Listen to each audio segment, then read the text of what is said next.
At more than 5% growth per annum, Uganda is experiencing one of the highest rates of urbanization in Africa. This is attributed to high population growth and rural-urban migration in search for employment and greener pastures. This trend has led to the development of informal settlements or slums where a majority of the urban poor reside.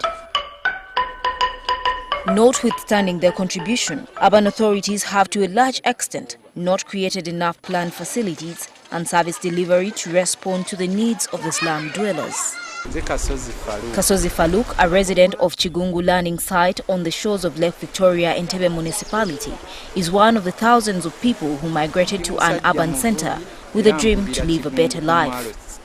Like any other hard-working fisherman, by dawn, Faluk is already selling his catch. His typical day's schedule involves mending his nets, getting ready to cast them into the waters later in the night, hopeful for a catch. Even as he's making a penny to survive, living at Chigungu Learning Site comes with lots of challenges.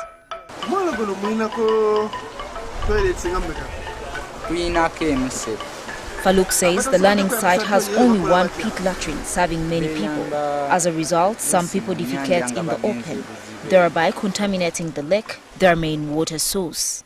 In Katabi Busambaga, not far from Chigungu, the situation is not so different. Many people here have limited access to piped water. They still collect water from open spring wells.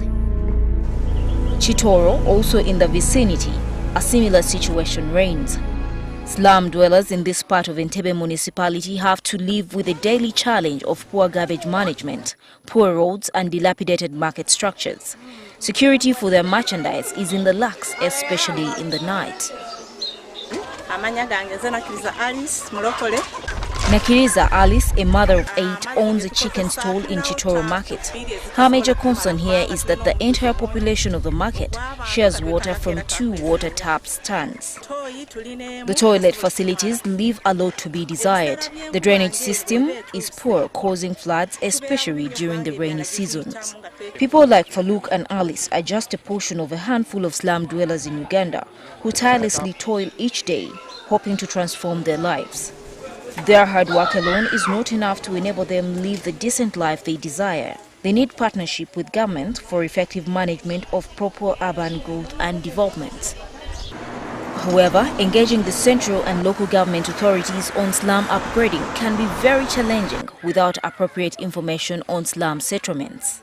To generate the much-needed planning information on slum settlements, the National Slum Dwellers Federation of Uganda and Act Together Uganda, a local NGO partner, with support from UN Habitat's Global Land Tools Network, has conducted citywide slum profiling in Entebbe, Mbale, Masaka and Tororo municipalities. We don't have the information about how many taps, how many public toilets, how many healthy centers, among others. So profiling is really collecting this information, get it together, analyze it, and then we use it with our authorities, say the municipality here in Entebbe, to see how we can improve onto the standards of living into our... The profiling program involves mobilization and capacity building of slum dwellers in data collection and utilization, a significant part of the solution to long-term incremental upgrading of slum areas. The process also involves building partnerships with municipal councils and the Ministry of Lands, Housing and Urban Development. Working with municipal councils, slum dwellers and other development partners in the profiling exercise generates confidence and trust in utilization of information gathered. But the utilization of information gathered is only possible if it is concrete and credible, and if the people themselves are involved in this collection. Although the National Slum Dwellers Federation of Uganda has for a long time used mapping and household enumeration information to negotiate with local governments to respond to the needs of the urban poor, in 2013, the Federation embarked on a pilot in Mbale municipality to standardize settlement profiles and data management using the Social Tenure Domain Model tools. And we piloted with just 2 settlements, that is Bufumbo Cell and the Namatala, where people were sensitized on how to use this. And the whole community definitely, they were excited and we started using it. Then if it's a picture, if it's an image, STDM. To bridge the knowledge gap, slum dwellers were trained on how to use STDM software, and lessons learned in Mbale were used to inform the same process in Masaka, Tororo and Entebbe. We came for hands-on training so that we learn from them what they are doing so that we can be able to do it in Tororo. The National Slum Dwellers Federation of Uganda, in addition to mapping and enumeration, has recently added geographical information system techniques to further improve the accuracy of maps and make them compatible with local authority planning systems. Yeah, well, it's not actually a phone. It's called a GPS, which is Global Positioning System. So with mapping, it means we get to this machine and then map our entire slum area and map even the services that are there. So when it comes to mobilizing, when it comes to going to the authorities to request for most of these services that are not within our area, then we can easily show the evidence that surely within the whole of this area, big to this level, with this population, it has only these services. With STDM is specifically helping us to get details of certain information at household level.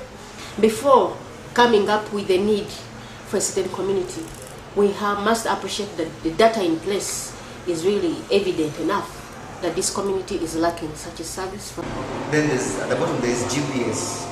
To bridge the knowledge gap, slum dwellers were trained on how to use STDM software, and lessons learned in Mbale were used to inform the same process in Masaka, Tororo and Entebbe.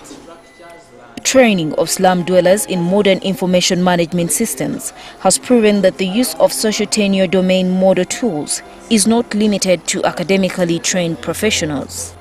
This has created more opportunities for slum dwellers to take control of mapping their settlements, which in the past would have been hampered by more traditional mapping methodologies. Community tuyiganga bwe tukola era twasobola okuyiga okuupdatinga data, okumuyingiza, okumanaginga, era ne tusobola okubeera nga tuyiga okukola ki, okukola report.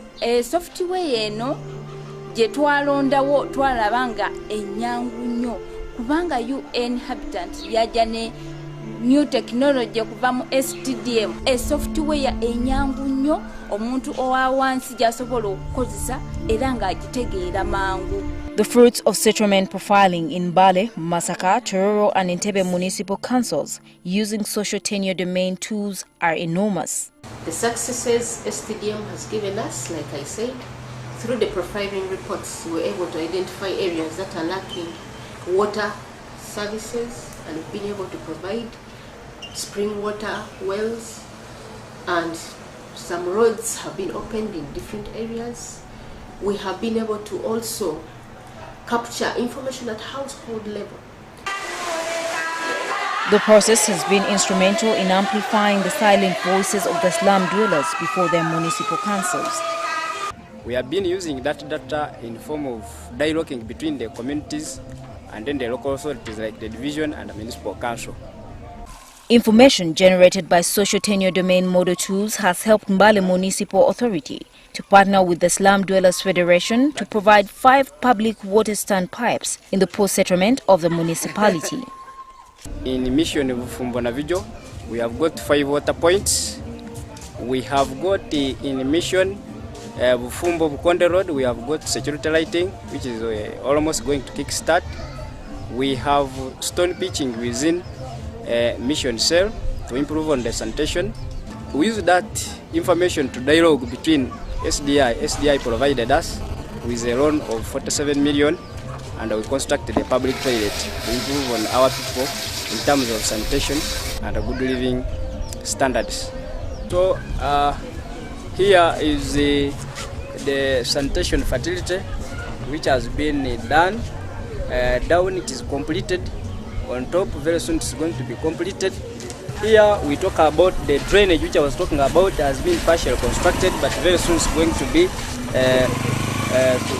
to be finished.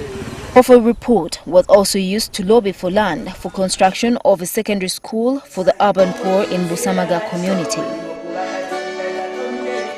Good partnership esobodde otukubeera nti etusoboleseza kanso okutusalirako ettaka lino ne tubeera nga tusobola okuteekako secondary school. Our school, Musama Community Secondary School, is the only secondary school in this sub-county. There has been that gap of planning, but now we have gone to narrow it by using the information which has been unveiled to us in form of profiling and enumeration. And we have registered a lot of achievements that now when we talk about mission settlement, it has improved in terms of health, sanitation. We have reduced on cholera. We are having clean water which has been extended and no longer drinking. Nabuyonga River which has been contaminated. In Masaka, Chororo and Entebbe, information from settlement profiling has been used to establish resource centers in support of proper planning based on community priorities, as indicated in the data gathered. Drawing on lessons from Bale, the urban poor have further used their profile information to establish municipal development fora, where they engage municipal authorities to respond to their needs, thus participatory planning.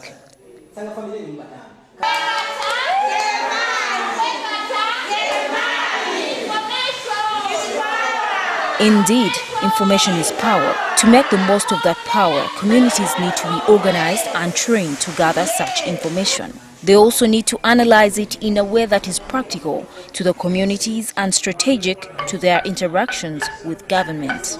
Tools such as STDM highlight the opportunities for simple technological advancements to this support.